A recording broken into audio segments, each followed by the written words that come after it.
जंगल में काले काले बादल छा जाते हैं और कुछ ही देर में तेज बारिश शुरू हो जाती है। जंगल में सभी पक्षियों ने अपने लकड़ी के पक्के घर पहले से बना लिए थे, लेकिन उसी जंगल में एक रानी ने अपना लकड़ी का पक्का घर नहीं बनाया था। इस बार तो मैंने बारिश से बचने के लिए लकड़ी का पक्का घर भी नहीं बनाया है और कितनी तेज बारिश हो रही है। हे भगवान, अब मैं क्या करूं? इस बारिश में मैं तो भीग रही हूँ, ऐसे तो मैं बीमार हो जाऊंगी। जल्द ही मुझे कहीं छिपने की जगह ढूंढनी होगी, मुझे कहीं और जाना होगा। और फिर रानी बारिश से बचने के लिए किसी जगह की तलाश कर रही थी। हाँ, ये चट्टान ठीक है, इसके नीचे मैं बारिश से भीगने से बच जाऊंगी, मगर मुझे लकड़ी का एक पक्का घर तो बनाना ही पड़ेगा। कल जैसे ही बारिश रुकेगी मैं घर बनाने की तैयारी में लग जाऊंगी। मैं इस चट्टान के नीचे नहीं रह सकती। आज तो मैं बहुत थक गई हूँ, थोड़ी देर में सो जाती हूँ। राजू जी, सभी पक्षियों ने लकड़ी के पक्के घर बना लिए हैं, एक हम ही है जो कि हमने पक्का घर नहीं बनाया है। नहीं नहीं गोरी, इस बार तो उस रानी प्रिया ने भी लकड़ी का पक्का घर नहीं बनाया है। लगता है वो भी हमारी तरह आलसी हो गई है। राजू जी, वो आलसी नहीं हो सकती, शायद उसकी कोई मजबूरी होगी। देखना जी, बहुत जल्द रानी चिड़िया भी लकड़ी का पक्का घर बना लेगी। और ये बारिश तो अभी शुरू हुई है, ये बारिश तो अभी कुछ और महीने होगी, इसीलिए हमें भी अपने लिए एक लकड़ियों का पक्का घर बना लेना चाहिए। हम कब तक इस छाते के नीचे रहेंगे?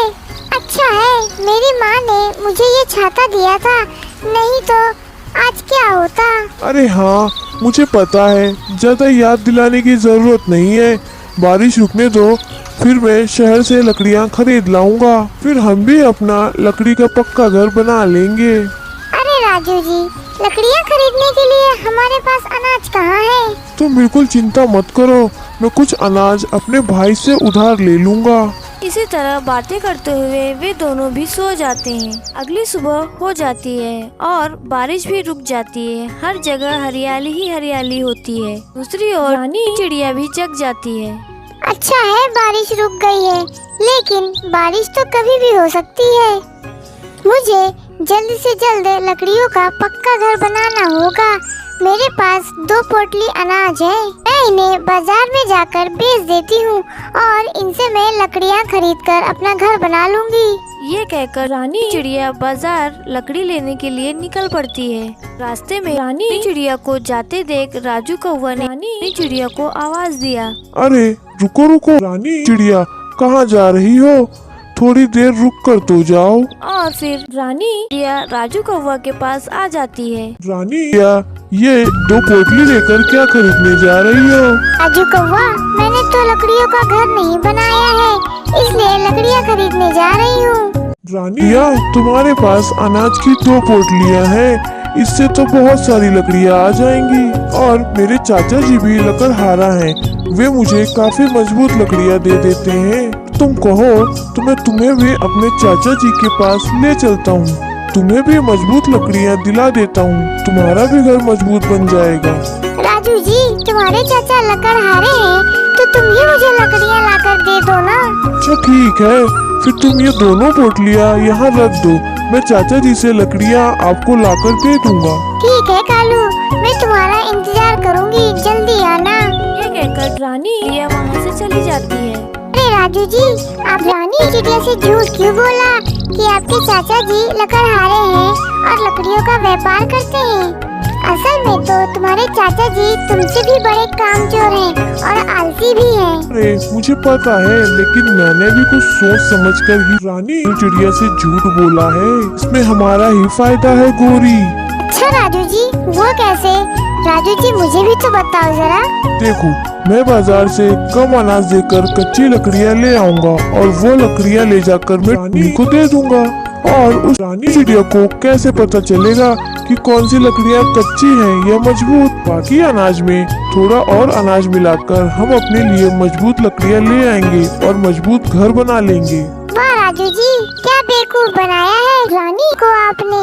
और फिर राजू कौवा बाजार से कच्ची लकड़ियाँ खरीदने चला जाता है। बोलो बोलो राजू, तुम्हें कैसी लकड़ियाँ चाहिए? कच्ची चाहिए या मजबूत? ये सस्ती लकड़ियाँ चाहिए। राजू एक अनाज की पोटली के बदले कच्ची लकड़ियाँ ले लेता है और फिर राजू कच्ची लकड़ियाँ लेकर अपने घोंसले की ओर चल पड़ता है। देखो गोरी, मैं ये कच्ची लकड़ियाँ ले आया हूँ, ये बहुत ही सस्ती हैं। गोरी, ये तुम्हारे पास इतनी लकड़ियाँ कहाँ से आ गईं? ये सारी लकड़ियाँ तुम्हारे भाई ने दी है और ये कह रहा था कि ये लकड़ियाँ बहुत मजबूत हैं और वो कह रहा था कि इन लकड़ियों से अपना घर बना लेना। देखो गोरी, ये दोनों लकड़ियाँ देखने में एक जैसी हैं, मगर किसे पता कि मैं जो लकड़ियाँ लाया हूँ वो कच्ची हैं और दूसरी मजबूत। ठीक है राजू जी, आप ये कच्ची लकड़ियाँ रानी दे दो और वो अपना घर बना ले।